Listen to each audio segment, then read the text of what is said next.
Bienvenidos a nuestra inmersión profunda en Starknet. Hoy vamos a intentar entender cómo funcionan las soluciones de escalado de capa 2 para Ethereum. Para ello, vamos a utilizar un montón de documentación que tú nos has proporcionado. ¿Te parece bien que empecemos? Me parece perfecto. Es un tema apasionante y estoy seguro de que vamos a aprender mucho juntos. Genial. Pues mira, hay algo que me ha llamado la atención al leer la documentación. Se habla mucho de Cairo como si fuera la pieza clave de Starknet.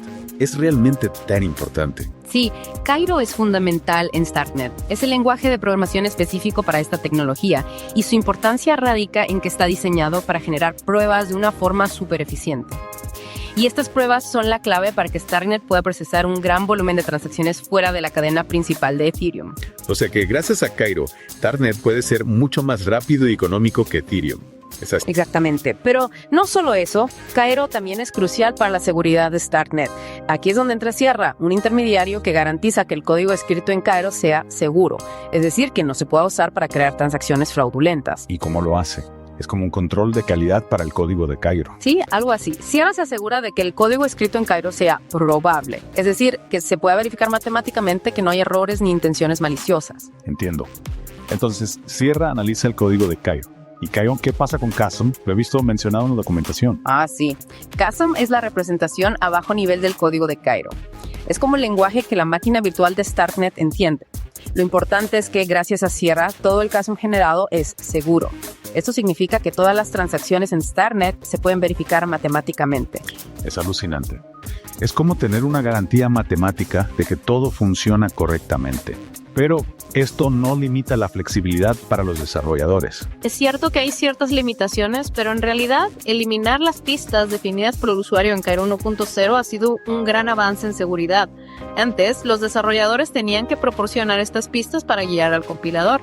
Ahora, gracias a Sierra, todo el código es Chasm seguro automáticamente, lo que elimina posibles errores humanos y simplifica el desarrollo. Tiene sentido. Es fascinante cómo cada pieza de Starknet está pensada para maximizar la seguridad y la eficiencia. Y hablando de eficiencia, la abstracción de cuentas me parece un concepto revolucionario.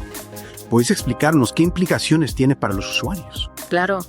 Imagina que puedes personalizar el funcionamiento de tu cuenta a un nivel muy profundo. Con la abstracción de cuentas en Starknet, puedes definir cómo se validan las transacciones, cómo se ejecutan, incluso cómo se despliegan nuevas instancias de tu cuenta. Es como tener un control total sobre tu identidad digital en la red. Suena increíblemente potente, pero ¿no hay riesgos de seguridad con tanta personalización? Por supuesto, hay que ser conscientes de los riesgos. La interfaz de cuenta de Starknet tiene funciones clave como Validate, Execute y Validate Deploy. Si no se implementan correctamente, podrían abrir brechas de seguridad. ¿Podrías darnos algún ejemplo concreto? Claro. Imagina que un usuario no valida correctamente las entradas en la función Execute. Un atacante podría enviar una transacción maliciosa que vacíe los fondos de la cuenta. O si la función Validate Deploy no está bien diseñada, un atacante podría desplegar una instancia maliciosa de la cuenta. Eso suena bastante serio. ¿Cómo se protege Starknet de este tipo de ataques? Starknet separa las etapas de validación y ejecución. Esto significa que si un atacante logra saltarse la validación inicial, la ejecución de la transacción aún se puede revertir si se detecta un comportamiento malicioso. Además, existen límites en la cantidad de operaciones que se pueden realizar en las funciones de validación, lo que dificulta los ataques de denegación de servicio. Me quedo más tranquila sabiendo que se toman medidas para prevenir este tipo de ataques. Vale, y una vez que se envía una transacción a Starknet, ¿qué paso sigue? ¿Cuál es su recorrido? Buena pregunta. Una transacción en Starknet pasa por varias etapas. Primero, se valida en el mempool. Luego, el secuenciador la valida de nuevo antes de ejecutarla. Finalmente, se genera una prueba criptográfica que se envía a la capa 1 de Ethereum, donde se verifica y se actualiza el estado de la red. Entonces, si la prueba es válida, la transacción se considera finalizada. No, exacto. Y si la transacción falla en alguna etapa, se le asigna un estado específico. Por ejemplo, si falla la validación inicial, se marca como rechazada. Si falla durante la ejecución, se marca como revertida. ¿Y qué otros estados puede tener una transacción? Además de rechazada y revertida, puede estar aceptada en el 2, aceptada en el 1 o exitosa. Es un montón de información. Y si una transacción se revierte, ¿qué ocurre con las tarifas? ¿Se devuelven? No exactamente. Aunque la transacción se revierta, se cobra una tarifa por la ejecución hasta el punto de fallo. Además, el nonce de la cuenta que envió la transacción aumenta, lo que significa que no se puede volver a enviar la misma transacción. Y aunque los cambios realizados durante la validación no se revierten, todos los cambios realizados durante la ejecución sí se deshacen. Es decir, que incluso en una transacción fallida hay consecuencias. Oye, ya que hablamos de transacciones, ¿podrías contarnos un poco sobre los distintos tipos que existen en StarNet? Claro, tenemos 3 tipos principales: Invoke, Declare y Deploy Account. Invoke se utiliza para invocar una función en un contrato inteligente ya existente. Declare sirve para declarar una nueva clase de contrato. Y Deploy Account se usa para desplegar un nuevo contrato de cuenta, es decir, una cuenta con su propia lógica personalizada. Me gusta la analogía del plano. Y hablando de evolución, he visto que hay diferentes versiones de estos tipos de transacciones, como V0, V1, V2 y V3. ¿Qué diferencias hay entre ellas? Buena observación. Las versiones de las transacciones en StarNet han ido evolucionando para mejorar la seguridad y la funcionalidad. Cada nueva versión suele introducir nuevos campos o modificar los existentes. Por ejemplo, la versión V3 de las transacciones INTOP introduce nuevos campos como PIP, el gas bounce y les guess gas bounce que no existían en versiones anteriores. Además, el algoritmo de hash utilizado para calcular la huella de la transacción también ha cambiado en algunas versiones. Fascinante. Parece que StarNet está en constante evolución. Hemos cubierto muchísima información en esta primera parte de nuestra inmersión. Es increíble la cantidad de detalles que hay. Tienes razón, hemos profundizado bastante en los fundamentos de StarNet. Y lo más importante, hemos visto cómo estos elementos trabajan juntos para crear un sistema seguro, eficiente y escalable. Exacto. Pero esto es solo el principio. Aún nos queda mucho por explorar. De vuelta a nuestra inversión en StarNet. ¿Qué te parece si ahora nos adentramos en el mundo de las tarifas y la disponibilidad de datos? Me parece perfecto. Son 2 aspectos clave para entender cómo funciona StarNet en la práctica. Empecemos por las tarifas. ¿Cómo funciona exactamente el sistema de tarifas en StarNet?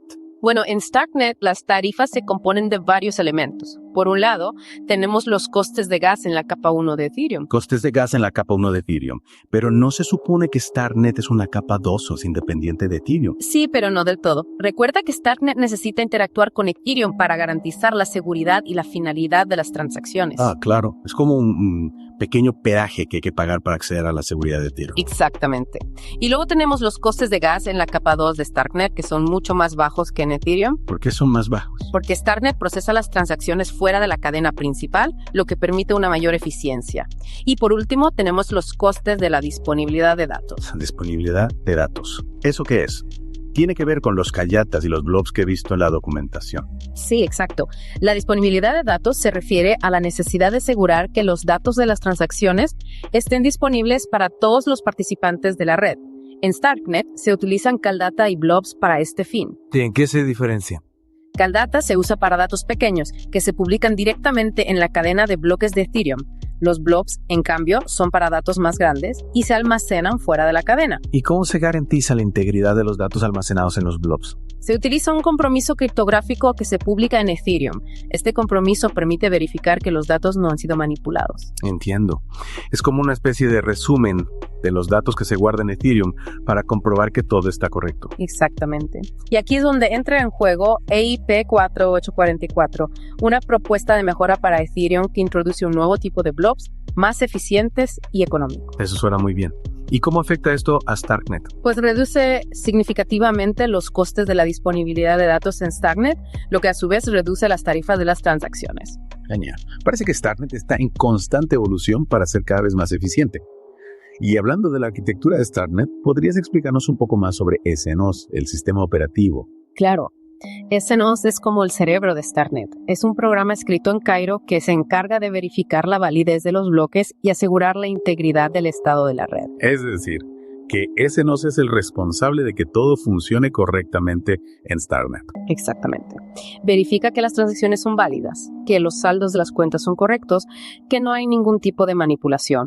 Es como un guardián que protege la integridad de StarNet. Sí, algo así. Y lo interesante es que SNOS se ejecuta en la capa 2, pero genera una prueba de la validez del bloque que se envía a Ethereum. ¿Y para qué se envía a Ethereum? Para que el contrato principal de StarNet en Ethereum pueda verificar la prueba y actualizar el estado de Ethereum en consecuencia. Entiendo. De esta forma, se garantiza que las transacciones en StarNet son tan seguras como las transacciones en Ethereum. Exacto. Y ahora, si te parece, podemos pasar a hablar del staking y la economía de tokens en StarNet. Me parece genial. He oído hablar de token STRK, pero no tengo muy claro cómo funciona todo esto. El token STRK es el token nativo de Starknet y tiene varias funciones importantes. Se utiliza para pagar las tarifas de transacción, participar en staking y votar en las propuestas de gobernanza. ¿Y qué es exactamente el staking? Es un mecanismo que permite a los usuarios bloquear sus tokens STRK para ayudar a asegurar la red y obtener recompensas a cambio. Es como un depósito a plazo fijo. Sí, algo así. Bloqueas tus tokens durante un tiempo determinado y a cambio recibes una recompensa. Suena interesante. ¿Y cómo se puede participar en el staking? Hay dos formas principales: staking directo y delegación de staking. En el staking directo, los usuarios ejecutan un nodo completo de la red. En la delegación de staking, los usuarios delegan sus tokens a un validador existente. Entiendo. La delegación de staking es una forma más sencilla de participar, sin necesidad de ejecutar un nodo completo.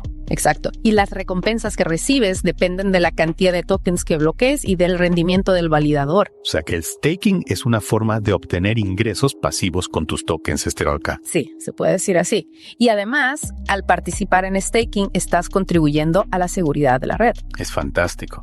Y por último, ¿qué nos puedes contar sobre la gobernanza? ¿Cómo se toman las decisiones en Starknet? Los holders de tokens STRK pueden votar en las propuestas de gobernanza, lo que les da la posibilidad de influir en el futuro de Starknet. Es un sistema muy democrático, ¿no? Sí, la idea es que Starknet sea un ecosistema descentralizado y gobernado por la comunidad. Es increíble la cantidad de cosas que hemos aprendido sobre Starknet en esta segunda parte. Hemos hablado de tarifas, disponibilidad de datos, SNOs, staking, economía de tokens. Tienes razón, hemos cubierto muchísimos aspectos. Pero aún nos queda un último tema por explorar: las herramientas que tenemos a nuestra disposición para interactuar con Starknet. Me parece genial. Estoy deseando saber más sobre esas herramientas. Ya en la recta final de nuestra inmersión en Starknet, hablemos de las herramientas que tenemos para interactuar con esta tecnología. He leído sobre Starkly y la interfaz API de los contratos, pero no me queda muy claro para qué sirven. Claro, son herramientas fundamentales para desarrolladores o usuarios que quieran interactuar con Starknet. Empecemos con Starkly, una herramienta en línea de comandos que facilita la interacción con los contratos de Starknet. ¿Y qué tipo de acciones podemos realizar con Starkly? Prácticamente de todo. Desplegar contratos, invocar funciones, consultar el estado de la red, enviar transacciones. Es una herramienta muy versátil que simplifica enormemente el trabajo con Starknet. Suena muy útil. ¿Podrías darnos un ejemplo concreto de cómo se utiliza Starkly? Imagina que quieres interactuar con un contrato de tokens en Starknet. Con Starkly puedes ejecutar comandos para consultar tu saldo, transferir tokens a otra cuenta o incluso aprobar a un tercero para que retire tokens de tu cuenta. Todo esto de forma rápida y sencilla desde tu terminal. Entiendo. Es como si Starkly fuera un puente que nos conecta directamente con los contratos de Starknet. ¿Y qué hay de la interfaz API? ¿Qué papel juega en todo esto? La interfaz ABA o Application Binary Interface es como un manual de instrucciones para interactuar con un contrato inteligente. Describe las funciones disponibles en el contrato, los tipos de datos que aceptan y los valores que devuelven. O sea que si quiero utilizar un contrato de Starknet necesito conocer su API. Exactamente. El API te dice cómo comunicarte con el contrato, qué funciones puedes llamar y qué parámetros debes pasar. Sin el API sería como intentar hablar con alguien en un idioma que no entiendes. Ya veo. Es como un traductor universal para contratos inteligentes. ¿Y en qué formato se define la API? El API se define en formato JSON, un formato estándar para el intercambio de datos. El archivo JSON describe cada función del contrato, sus entradas, salidas y otros detalles relevantes. Y Starkly utiliza la vía para interactuar con los contratos. Así es. Starkly puede leer el archivo ABI de un contrato y proporcionar comandos específicos para interactuar con él. De esta forma, no necesitas conocer todos los detalles técnicos del contrato, solo necesitas saber qué funciones quieres utilizar y Starkly se encarga del resto. Es un sistema muy ingenioso. Me encanta cómo Starknet ha pensado en todo para facilitar el desarrollo e interacción con esta tecnología. Hemos aprendido tanto en esta inmersión profunda: Cairo, Sierra, Chasm, abstracción de cuentas, el ciclo de vida de las transacciones, los diferentes tipos de transacciones, las tarifas, la disponibilidad de datos, SNOs o el staking, la economía de tokens, Starkly, el ABOI. Es increíble la cantidad de información que hemos procesado. Tienes razón, hemos cubierto muchísimos aspectos de Starknet, pero creo que lo más importante que debemos recordar es que Starknet es mucho más que una simple solución de escalado. Es un ecosistema completo que está construyendo el futuro de las aplicaciones descentralizadas. Totalmente de acuerdo. Starknet, con su enfoque a la seguridad, la escalabilidad y la eficiencia, tiene el potencial de revolucionar la forma en que interactuamos con la tecnología blockchain. Y lo mejor de todo es que es una tecnología en constante evolución. Cada día se añaden nuevas mejoras y funcionalidades, lo que la convierte en una plataforma muy emocionante para desarrolladores y usuarios usuarios por igual. Es increíble pensar en las posibilidades que se abren con StarkNet. Imaginar un mundo donde las aplicaciones descentralizadas son tan rápidas, eficientes y accesibles como las aplicaciones centralizadas que usamos hoy en día, ese es el futuro que StarkNet está construyendo. Y con herramientas como Starkly y el ABI, cualquiera puede empezar a explorar y construir en este ecosistema. Animo a todos a profundizar en la documentación de StarkNet y a experimentar con esta tecnología. ¿Quién sabe? Quizás seas tú quien cree la próxima gran aplicación descentralizada en StarkNet. Esa es una excelente forma de concluir nuestra inmersión profunda en StarkNet. Gracias a todos por acompañarnos en este viaje de descubrimiento. Ha sido un placer compartir este conocimiento con vosotros. Hasta la próxima.